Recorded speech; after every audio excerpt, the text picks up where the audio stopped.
ஞானக்கண் news channel நேயர்கள் அனைவருக்கும் வணக்கம். குழந்தைகள் படிப்பு சம்பந்தமான 8 உதவி குறிப்புகள் பற்றி தான் நாம் இன்னைக்கு பார்க்க போகிறோம்.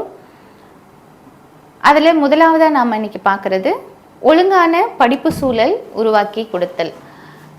அது எப்படிங்க அப்படின்னா, அவங்க எப்போ படிக்க உட்காடுறாங்க ஒரு பர்டிகுலர் பிளேஸ்லனா நாம்ளும் அவங்கள எந்த வகையிலையும் டிஸ்டர்ப் பண்ணக்கூடாது. நம்ம வீட்டில் ஒருத்தவங்க பெரியவங்க டிவி பார்த்துட்ருப்பாங்க, நம்ம வேறு ஏதாவது வேலை பண்ணிகிட்ருப்போம், அந்த நேரத்தில் சத்தமாக பேசிகிட்ருப்போம். இந்த விஷயங்களும் அவங்கள டிஸ்ட்ராக்ட் பண்ணும். அந்த மாதிரி இல்லாமல் அவங்க படிக்கிற இடத்துல அவங்களுக்கு எந்த விதமான ஒரு டிஸ்டர்பன்ஸும் ஆகாத அளவுக்கு அவங்களுக்குன்னு ஒரு இடத்த நாம் ஒதுக்கி கொடுக்கணும். அது ஒரு குட்டி வீடாக இருந்தாலும் பெரிய வீடாக இருந்தாலும் அதில் அவங்களுக்குன்னு ஒரு செட்டப் இருக்கணும் படிப்பு ஏரியாவுக்கு. இப்போ அவங்க சடனாக ஒரு ட்ராயிங் பண்ணணும், இல்லை ரைட்டிங் பண்ணணும், இல்லை ஒரு பென்சில் ஷார்ப் பண்ணணும் அப்படின்னா அவங்க எந்திரிச்சிட்டு போயிட்டு பண்ணிட்டு இருந்தாங்கன்னா அவங்களுக்கு ஒரு டிஸ்ட்ராக்ஷன் இருக்கும். அந்த மாதிரி இல்லாமல் அவங்க உட்கார்ந்த இடத்துல இருந்தே அவங்களோட வேலைகளை முடிச்சுக்கிற அளவுக்கு நாம் அவங்களுக்கு தேவையான எல்லா பொருட்களையும் எளிதாக அவங்களுக்கு கிடைக்கிற மாதிரி ஆர்கனைஸ் பண்ணி வச்சுருக்கணும். ரெண்டாவதாக நம்ம பார்க்க போகிறது நேர மேலாண்மை, அதாவது டைமிங் மேனேஜ்மெண்ட். இப்போ என் குழந்தை படிக்கிறான், அவன் கண்டினியூஸாக ஒரு 2 hours படிச்சுக்கிட்டே இருக்கணும் இல்லையா? ஸ்கூலில் இன்றைக்கி 4 ஹோம்ஒர்க் கொடுத்துருக்காங்க, 5 ஹோம்ஒர்க் கொடுத்துருக்காங்க. அவன் அந்த 5 ஹோம்ஒர்க்கையும் கம்ப்ளீட் பண்ணிட்டு தான் எந்திரிச்சு போகணும். எந்திரிச்சு போய் விளையாட ஆரம்பிச்சிட்டா மறுபடியும் அவன் உட்காந்து ஹோம்ஒர்க் பண்ண மாட்டான் இல்லையா? ஒரு 3 days லீவ் இருக்கும், அந்த 3 daysக்கு ஸ்கூலில் ஹோம்ஒர்க்ஸ் கொடுத்துருப்பாங்க. நம்ம என்ன பண்ணுவோம், பேரண்ட்ஸ் வீட்டில் 3 daysக்கு வெளியே போகிற ஏதாவது பிளான் வச்சுருப்போம், இல்லை வேறு ஏதாவது ஃபெஸ்டிவல்ஸ் இருக்கும், இல்லை ஃபங்க்ஷன்ஸ் இருக்கும். அதனால் ஒரே டைமில் அவங்கள உட்கார வச்சு அவங்களோட அத்தனை ஒர்க் பர்டனையும் நீ முடிச்சுட்டு தான் எந்திரிச்சு போகணும், இந்த மாதிரியெல்லாம் சொல்லுவோம். அந்த மாதிரி கொடுத்தா அவங்களும் ஸ்ட்ரெஸ் ஆகிடுவாங்க. அந்த மாதிரி இல்லாமல் அவங்க ஒவ்வொரு ஒர்க்குக்கும் இடைவெளி விட்டு செய்கிற மாதிரி டைமிங் இருக்கணும். இப்போ ஒரு 20 minutes அவங்க ரைட்டிங் ஒர்க் பண்ணுறாங்க, இல்லை ரீடிங் ஒர்க் பண்ணுறாங்க அப்படின்னா ஒரு 5 to 10 minutes அவங்க பிரேக் எடுத்துகிட்டு அதுக்கப்புறம் மறுபடியும் அவங்க ஒர்க்கை கண்டினியூ பண்ணுற மாதிரி இருக்கணும். இந்த மாதிரி பண்ணாங்கன்னா அவங்களோட பிரெயினும் கொஞ்சம் ஆக்டிவாக இருக்கும். அப்போ ஈஸியாக அவங்களோட ஒர்க்கை அவங்க முடிச்சிடுவாங்க. மூணாவதாக நம்ம இப்போ எதை பற்றி பார்க்க போகிறோம்னா, குறிக்கோள் வைத்து கொள்ளுதல். அதாவது என்னென்னா, நம்ம ஒரு கோல் செட் பண்ணி கொடுத்துடணும். இப்போது 5 ஹோம்ஒர்க்ஸ் இருக்குது, இல்லை ஃபார் எக்ஸாம்பிள் மேத்தில் ஒரு 10 sums போடணும் அப்படின்னா அவங்க அந்த 10 sumஸில் ஒரு 5 sums கம்ப்ளீட் பண்ணிவிட்டு, இப்போ 20 minutesக்குள்ளே இல்லை ஒரு ½ an hourக்குள்ளே அந்த 5 sums கம்ப்ளீட் பண்ணிவிட்டு அவங்க அதுக்கப்புறம் விளையாட போகலாம், ரெஸ்ட் எடுத்துக்கலாம், ஒரு 15 minutes பிரேக் எடுத்துக்கலாம், இல்லை ஒரு வார்ம் அப் பண்ணிக்கலாம், இல்லை அவங்க ரெஃப்ரெஷ் ஆக நாம் ஏதாவது ஒரு சூப்பு அந்த மாதிரி ரெடி பண்ணி கொடுக்கலாம். அந்த பிரேக் டைமுக்கு அப்புறம் மறுபடியும் போயிட்டு அவங்க ஒரு ½ an hour மீதி இருக்கிற ஒரு அந்த 15 sumஸை முடிச்சுட்டு அன்றைக்கி அவங்க ஒர்க்கை செட்டில் பண்ணிக்கணும். அந்த மாதிரி பழக்கத்தை நம்ம கொண்டு வரணும் இல்லையா? அவங்களுக்கு ஒரு சில டைம்ஸில் ஹோம்ஒர்க்கே இல்லாமல் ஃப்ரீயாக இருப்பாங்க. அந்த நேரத்தில் எக்ஸ்ட்ரா நீங்கள் ஏதாவது கொடுக்கணுன்னு ஆசைப்பட்டாலோ, இல்லை அவங்க இதுக்கு முன்னாடி பண்ணாமல் ஏதாவது பெண்டிங் ஒர்க் வச்சுருந்தாலோ அந்த டைமை அவங்கள பயன்படுத்திக்க சொல்லிவிட்டு அப்போ நாம் அவங்களுக்கு என்கரேஜ் பண்ணோன்னா அவங்க அந்த ஒர்க்கெல்லாம் ஃபினிஷ் பண்ணிப்பாங்க. இந்த மாதிரி விஷயங்களையும் நம்ம ஃபாலோ பண்ணலாம். இப்போ 4வதாக பார்க்க போகிறது நம்ம ஊக்கமளித்தல். அவங்கள மோட்டிவேட் பண்ணுறது இருக்கிறதுலே ரொம்ப இம்பார்ட்டண்ட்டான ஒரு விஷயம் இதுதாங்க. நம்மளே இவ்வளோ வளர்ந்துருக்கோம், நம்ம வீட்டில் ஒரு ஒர்க் பண்ணுறோம் அப்படின்னா நம்மளை யாராவது ஒரு சின்ன ஒரு லேடிஸாக இருந்தால் இப்போ நம்ம குக் பண்ணுறோம், நல்லா சமைக்கிறோம், நம்மளை யாராவது அவங்கள மோட்டிவேட் பண்ணுறாங்க அப்படின்னா அவங்க ரொம்ப ஆக்டிவ் ஆகிடுவாங்க.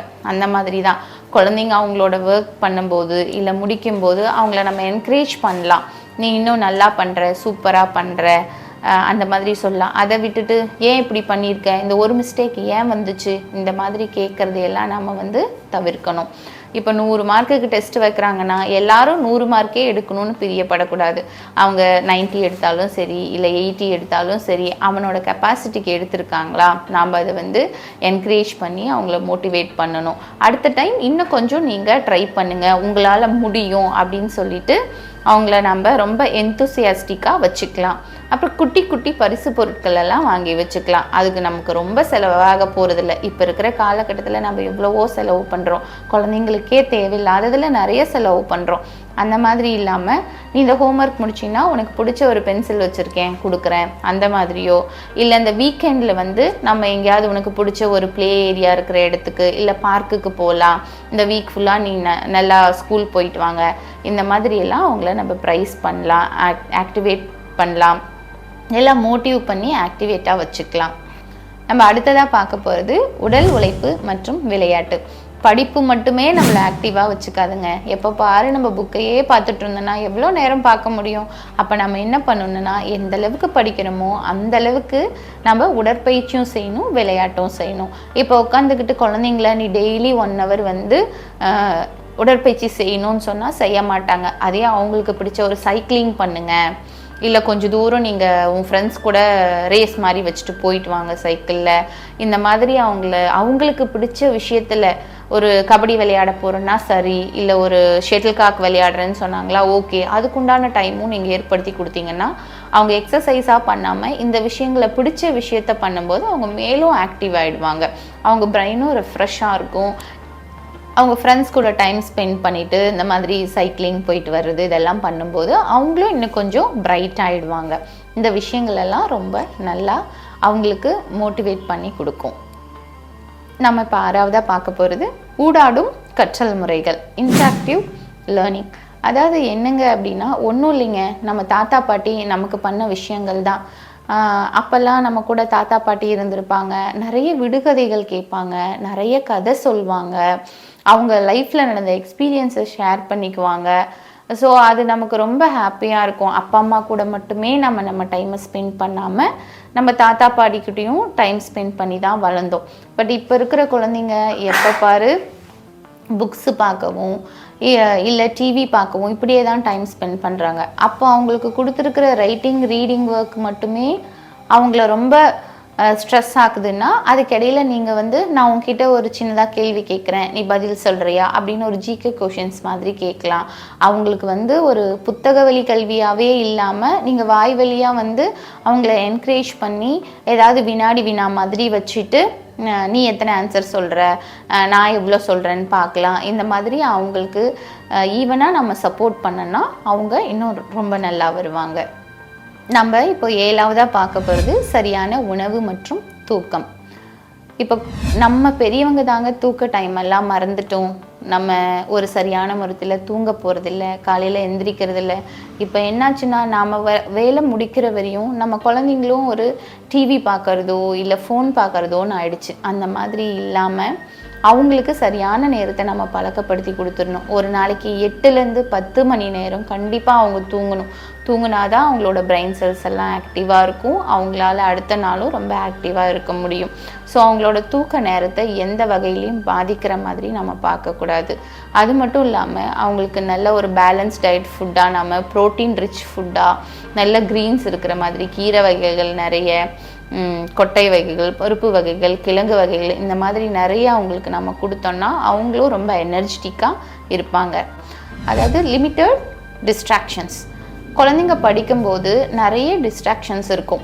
அவங்க உட்காந்து ஹோம்ஒர்க் பண்ணுவாங்க, நம்ம பக்கத்தில் உட்காந்து ஃபோன் பார்ப்போம், இல்லை சீரியல் பார்ப்போம். இந்த மாதிரி விஷயங்கள் இல்லாமல் அவங்கள டிஸ்ட்ராக்ஷன் ஆகாமல் பார்த்துக்கிட்டாலே அவங்க படிக்கிற விஷயங்கள் 1 hour உட்காரத 1/2 an hourல அவங்க முடிச்சிருவாங்க. அவங்க அங்கே படிச்சுட்டு இருக்கும்போது நாம் இங்கே உட்காந்து டிவி பார்த்துட்ருக்கோம் இல்லை ஃபோன் பார்த்துட்ருக்கோன்னா அவங்களுக்கு மைண்டு ஃபுல்லாக நம்ம கிட்ட தான் இருக்கும். ஸோ அவங்க டிஸ்ட்ராக்ட் ஆனாங்கன்னா அவங்க 1 மணி நேரம் இல்லை 2 மணி நேரம் உட்காந்தாலும் அவங்களோட ஹோம்ஒர்க்ஸை குயிக்காக முடிக்க முடியாது. குழந்தைங்க படிக்கும்போது அவங்களோட கவன சிதறல் இல்லாமல் பார்த்துக்கிறது ரொம்பவும் முக்கியமான விஷயம்.